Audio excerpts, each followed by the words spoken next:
This weekend is absolutely filled with fantastic college football. But a game I have been looking forward to since the offseason is the Crimson Tide taking on Ole Miss.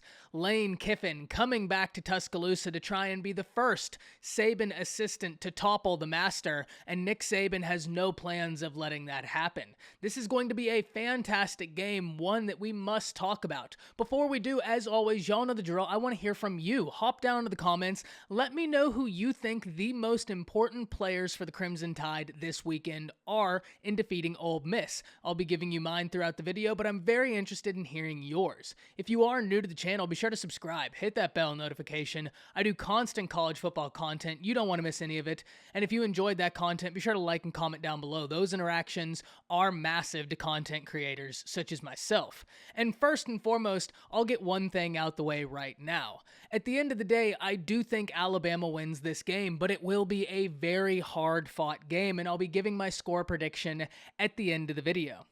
If I'm looking at what Ole Miss does well, we know what they are offensively. They were a juggernaut last year offensively, and they've only continued to build upon that this year.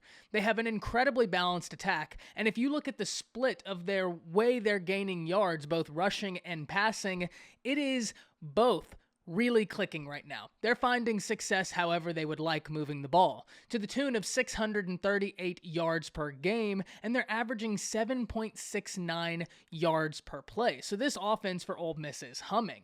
But one of the more surprising things of the college football season has been the improvement of Ole Miss's defense, and many are asking, is that improvement enough? And we are going to talk all about it. Ole Miss's defense right now, as many have pointed out, is very akin to what Arkansas does. Nick Saban himself even pointing it out.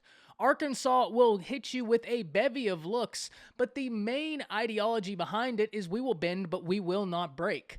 We're going to keep everything in front of us, force you to make the plays, but we will not give up the deep shot. It's how Arkansas has really been able to control games. They're able to put the offense in a situation where they're trying to get the offense to do exactly what they want anytime. Then it opens up for them to do whatever they want, whether they want to blitz, whether they want to just sit back. They really start controlling the game, and you never want the defense to control what the offense is able to do. That's already a losing effort. However, Arkansas's offense is not Ole Miss's offense. Luckily, Ole Miss's defense is not Arkansas defense, so there are these simple trade-offs. But Ole Miss's defense has improved enough for us to at least have the conversation. It's one that is worth having. Even though I think that they have improved, there are a bevy of ways Alabama can go about attacking it. And if we look at Alabama's offense this year, it's a unit that is still growing. It is a very young unit. The offensive line is one that will need to continue to progress if the Tide ultimately want to get where they want to go and have aspirations of getting this year. But the Crimson Tide offense has been successful. They've been able to average 460 plus yards per game, over 7 yards per play, all the while breaking in multiple new faces on every avenue of the offense. So that is impressive. I think the things Alabama has that will make this a relatively favorable matchup for the Tide are the two absolute mismatches they have at the tight end position in Jaleel Billingsley and Cameron Latou. Cameron Latou is an individual that I think really highlights how supreme Nick Saban is at not only talent evaluation but development. Coming to the Crimson Tide as an outside linebacker, and just look how he's playing at the tight end position. Now, this was obviously a very athletic young man. I'm not taking anything away from Cameron Latou. But Nick Saban, time and time again, has a way of evaluating talent and putting them in positions to be most successful. One thing that Alabama has struggled with through the early portions of this season may be something that will help the Tide in this game. Many people have constantly asked me if I think that the Crimson Tide deep ball will come about, and of course it will. But we also need to remember there is a lot that goes into the deep ball. The offensive line has to give adequate protection to the quarterback. The quarterback has to be in rhythm with a wide receiver. It's not as easy as the Crimson Tide made it look last year, and a lot of us got spoiled because of that. However, last weekend, we saw that progression in the deep ball. Bryce was automatic in hitting receivers, and his accuracy is coming about week after week, which is scary. He was already accurate enough, but he is getting better, which should worry all opposing defenses.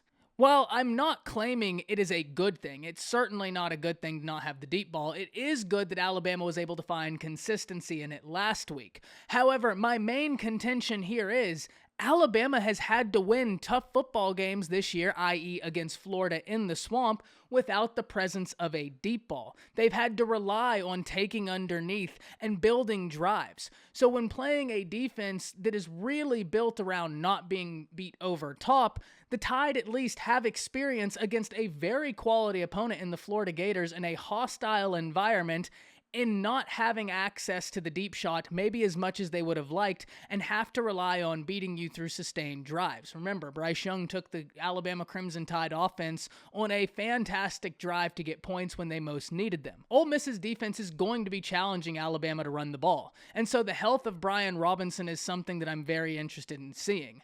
But some key players on the offense for the Crimson Tide, obviously Bryce Young.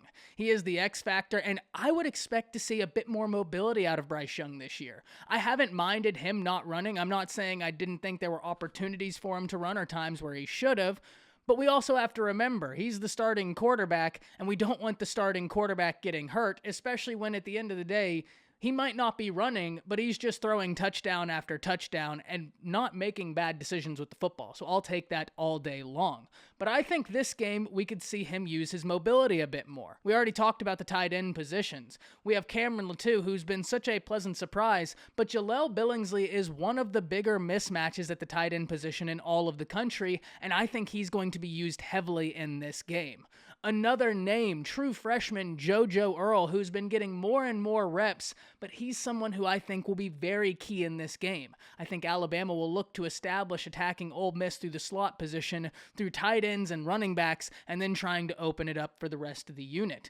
This is going to be a great matchup. But now let's flip the script. Let's talk about Ole Miss's offense, what they do, and how Alabama can find success stopping it. And first and foremost, I think one of the things that makes me the happiest, both as a Tide fan and as a college football fan, is that LaBryan Ray is getting back into the mix of this. This is an individual that has supreme upside, but unfortunately the injury bug just keeps rearing its ugly head and he's had to continuously deal with it. But he's been getting more and more reps, and he's an individual that could be massively important to this game.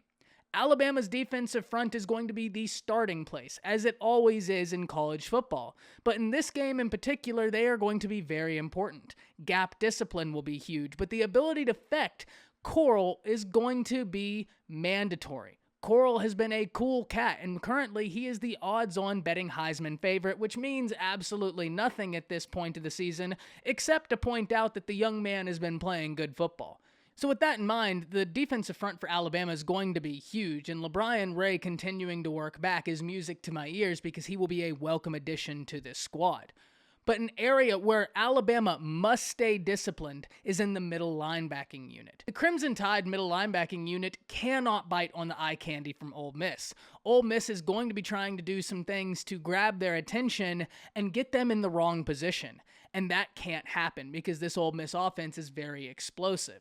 Now, one good thing is I think Alabama playing Florida and experiencing what they did in that game is a net positive overall for this defense. Having Florida kind of punch them in the jaw, I think, was a wake-up call that they must play better if they want to be able to be the defense they're capable of being.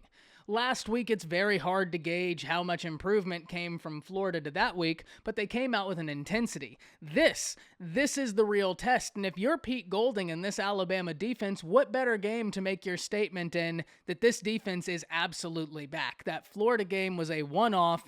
This defense is in rare form. And make no mistake, even though I say the middle linebacking unit has to stay disciplined, that's everybody on this defense. This defense, in order to be successful, has got to be disciplined not only in their assignments, but in also no unnecessary penalties. You do not want to give an Ole Miss offense any more opportunities than they already are going to get. You want them off the field as quick as possible, and as long as Alabama can sustain drives on offense, they can keep the Ole Miss offense on the sideline and control the game. That's ultimately what we would like to see, and there is a path for Alabama to do that, but they have got to sustain stops on the defensive side of the ball. Will Anderson, I think, is going to have a huge game. He has been unbelievable through this portion of the season. Drew Sanders is an individual that I think is going to be very important in this game. He's had some time to kind of come and have to learn quickly, but he's a very talented individual, and hopefully he can be a huge positive in this game right here. At the end of the day, I think Alabama wins this game. I think the end score will be something along the lines of 44 the Crimson Tide to 30 Ole Miss. I think Alabama at 14 points is something I'm comfortable with because I do think there is a path for them to have success in this game based on how the offense has continued to evolve, and I'm very interested to see how the Crimson Tide defense will hold up to Ole Miss's offense, because that offense has been potent, and this defense has all the upside in the world, but it's time to see where that upside is, and this is going to be a great test for us to see that. Hop down to the comments, let me know what you're thinking. That's it. See ya.